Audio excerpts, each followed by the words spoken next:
Мына ағайындар, өздеріңіз көргендегіндей қазір енді алдан бері не айтып отырмыз, қандай нәрсені жырлап жатырмыз. Жаңағы суретте көргендеріңізде өздеріңіз анау уже жарнамаларымыздың өзінде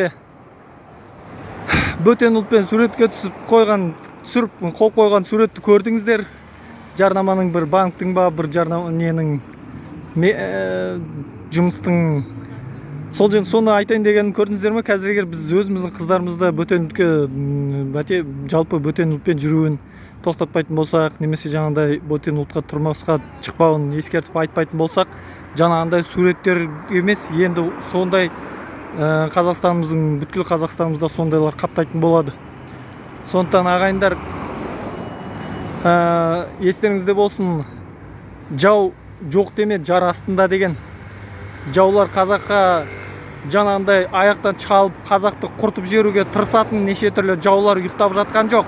Олар қазақты ассимилировать етіп, қазақты будандастырып, басқа ұлтпен будандастырып жоқ қылып жүрейін дегенде ойлар бар. Сондықтан оның бәрін олар бірден істемесе де ақырын істеп жатыр. Бірден істегенге күштері жетпейді. Жаңағындай соғыс ашқанға жаңағындай батылдар жетпейді. Сондықтан осылай іштен бізге іріткі салып, іштен неше түрлі бізді бұзуға тырысады. Сондықтан қыздарыңызға сақ болыңыздар, бөтен ұлтқа қыздарыңызды тұрмысқа бермеңіздер. Қыздарыңыз болсын, әкпелеріңіз болсын, жаңағындай сондай әйел адамды бөтен ұлтқа тұрмысқа беруші болмаңдар.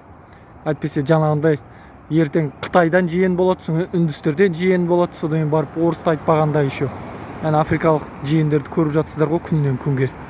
Сондықтан сақ болыңдар, қазақ елі, естерінде болсын. Жау жоқ деме, жар астында.